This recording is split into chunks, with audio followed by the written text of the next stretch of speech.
Hey guys, welcome to session 3. So this is the reading, the part in the reading where he goes and meets the hotel maid or housekeeper, whatever you want to say. This one resonates with me because my wife runs a hotel, and I'd say 16 years ago now, she started as a housekeeper, and now she's a general manager for a large hotel. And we have a good life because of it, because she worked so hard, because she took ownership of everything she did, even when she was just a housekeeper. No matter what you aren't just that, right? Service pro, for example, you aren't just a service pro. You are a representation of pest pros. That's one thing I really took to heart when I started. Once I got my uniforms and my truck, wherever I went, I was representing the company, and I took that serious. You know, it's this company is more like your route is more like a franchise where you represent everything about the company. And if you keep that in mind and you lead from that position, that's leading without a title, right? You got a lot of great things coming your way.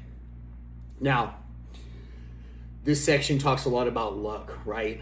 And I got a lot of sayings on luck. You make your own luck. Luck is what's left over after you give 110%. Luck is where preparation meets opportunity.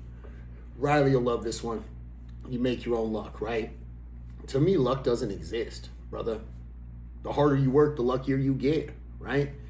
We got opportunities flying by us every day. The thing about opportunities, though, is you got to reach out and grab them, right? So the more little things you're doing, I don't believe in that. The more little things you're doing day in and day out, the luckier you tend to find yourself getting, you know? There is something in the book I wanted to go over. I want to see if I can find this. Give me 1 second here, guys. No matter what your position within any organization, and no matter how old you are or where you live throughout the world, you have the power to show leadership. And no one and nothing can ever deny you that, but it's totally your responsibility to activate that power.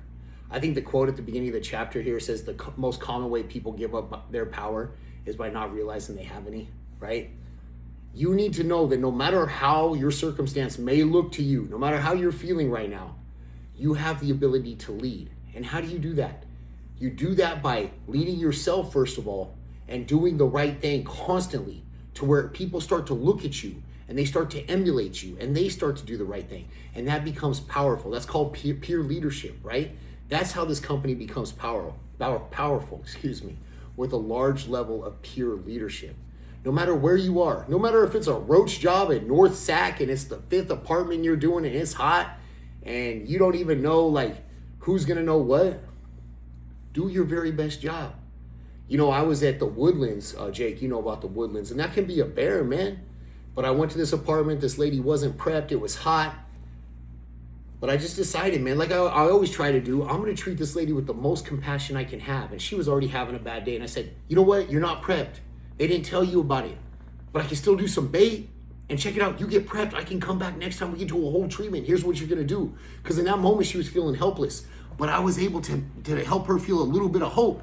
And that made me feel good. Then this lady gives me a Yelp review, Google review. I check my applause. I got $5. Hey, that's $5 I didn't have before, right? And I was just like, man, I didn't expect any of that, but it's just a very small example of how like, doing the right thing, even when you don't think something's coming your way, something comes your way because of it. And the more you do that without expecting anything in return, the more good things start happening to you that look like luck. See you guys in class, man.